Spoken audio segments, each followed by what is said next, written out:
Due list का सारा solution मैं लेकर आई हूँ कि आज आप लोग जानेंगे कि आशा, एनएम और आंगनबाड़ी अपने सेशन के लिए, आरआई सत्र के लिए ड्यू लिस्ट कैसे बनाएं और ड्यू लिस्ट कैसे तैयार करें। तो ये सारी जानकारी आपको इस वीडियो में मिलने वाली है।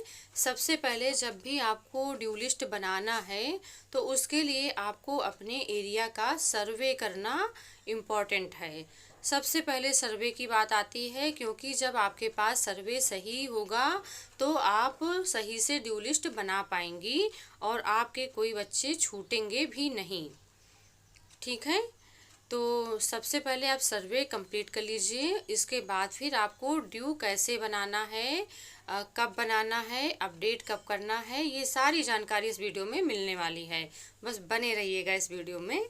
चलिए, सबसे पहले आपने सर्वे कर लिया। सर्वे करने के बाद आपको, पहले आपने टीकाकरण कराया है और आपका सेशन हो चुका है पिछले महीने। उसमें जो बच्चे आपके बच गए हैं, यानी कि जिन बच्चों को किसी कारणवश टीका नहीं लग पाया है, वो सारे बच्चे नेक्स्ट मंथ के लिए ड्यू में लिखे जाएंगे या नोट किए जाएंगे। उन सभी बच्चों को टीका लगना है। जिन बच्चों को किसी भी कारणवश टीका नहीं लग पाया है, सबसे पहले हम उनको नोट करेंगे। उसके बाद उन बच्चों को तो हमने नोट कर लिया।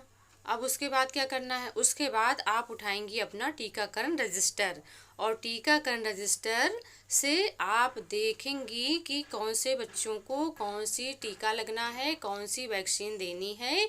उस रजिस्टर से फिर आपको बच्चे नोट करने हैं। एग्जाम्पल के लिए मैं बताती हूँ। सबसे पहले यदि बच्चे को जो बीसीजी तो जन्म के समय लग जाता है, यदि जन्म के समय नहीं लग पाया है तो उस बच्चे को भी आपको ड्यू में लिखना है। तो उसका बीसीजी का टीका आप नोट करेंगी अपने ड्यू में। और यहाँ पे पहले मैं बताऊंगी कि फॉर्मेट कैसे बनाते हैं। जैसे कि आपके पास डायरी होती है, उसमें फॉर्मेट बना हुआ होता है।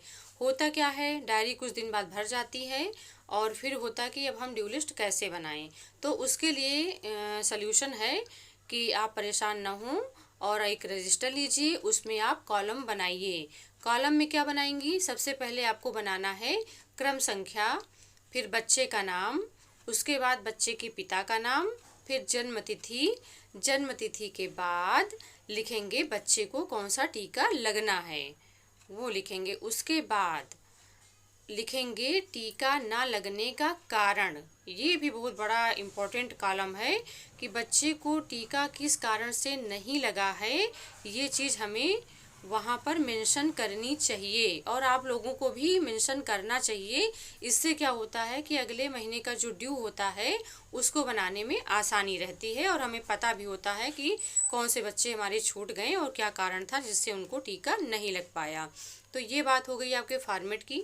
अब बच्चा आपका जन्म के समय बीसीजी लग गया है तो ठीक है, अगर नहीं लग पाया है किसी भी कारणवश, कभी कभी नहीं लग पाता है, तो उसे आप अपने ड्यू में लिखेंगी। ठीक है, ड्यू में लिखेंगी बीसीजी। यदि 15 दिन तक है तो बीसीजी, बच्चा 15 दिन का है तो बीसीजी और ओपीवी दोनों वैक्सीन उसको मिल पाएंगी। और एक वैक्सीन जो हेपेटाइटिस बी होती है वो 24 घंटे के अंदर ही लगती है, उसके बाद वो नहीं लग पाएगी। तो ये आपको नोट कर लेना है बीसीजी वाला प्रोसेस। फिर उसके बाद बच्चा देखेंगी आप कि बच्चा डेट ऑफ बर्थ से आपको देखना है कि 1.5 महीने का हो गया है। अब 1.5 महीने का बच्चा हो गया है, उसे आपको अपने ड्यू में लिखना है कि 1.5 महीने के बच्चे को कौन सी वैक्सीन लगनी है। तो यहाँ पर पेंटा फर्स्ट, पेंटा, ओपीवी, आरवी, पीसीवी, एफआईपीवी, इन सभी वैक्सीन की फर्स्ट डोज 1.5 माह पर दी जाएगी। तो ये आप पेंटा फर्स्ट के साथ इसको नोट करेंगी। इसके बाद जिन बच्चों को पेंटा फर्स्ट लग चुका है उनको पेंटा सेकेंड की लिए ड्यू में लिखना है, यानी कि पेंटा सेकेंड, ओपीवी सेकेंड और आरवी सेकेंड, ये सेकेंड डोज में दिया जाएगा। अब बच्चा 2.5 महीने का ये कंप्लीट हो गया था, बच्चा 3.5 महीने का हो गया है और उसे पेंटा सेकेंड लगना है।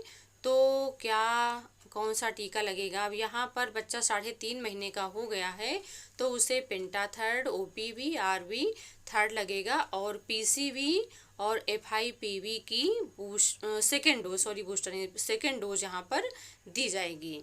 तो इतना ड्यू आपको कंफर्म हो गया, क्लियर हो गया इतना।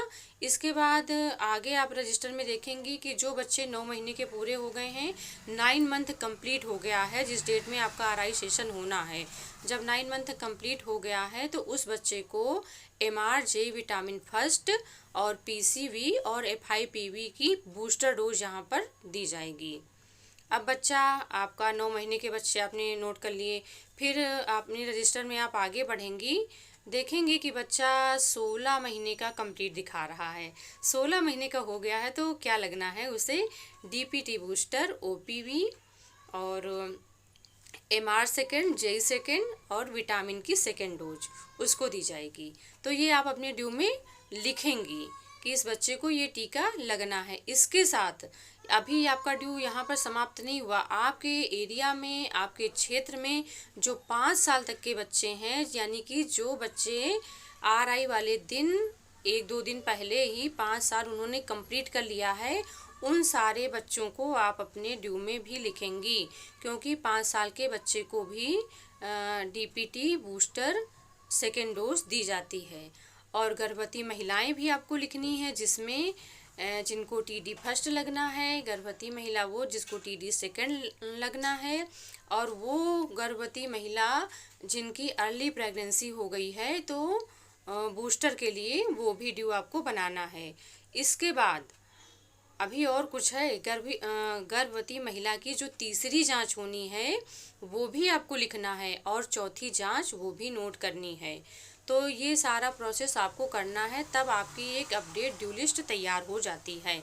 और इसके बाद आपके यहाँ पर किशोरियाँ हैं तो आपको किशोरियों को भी अपने ड्यू में मेंशन करना है, क्योंकि उनको भी सेवाएं देनी होती हैं। तो किशोरियों को भी आप नोट कीजिएगा।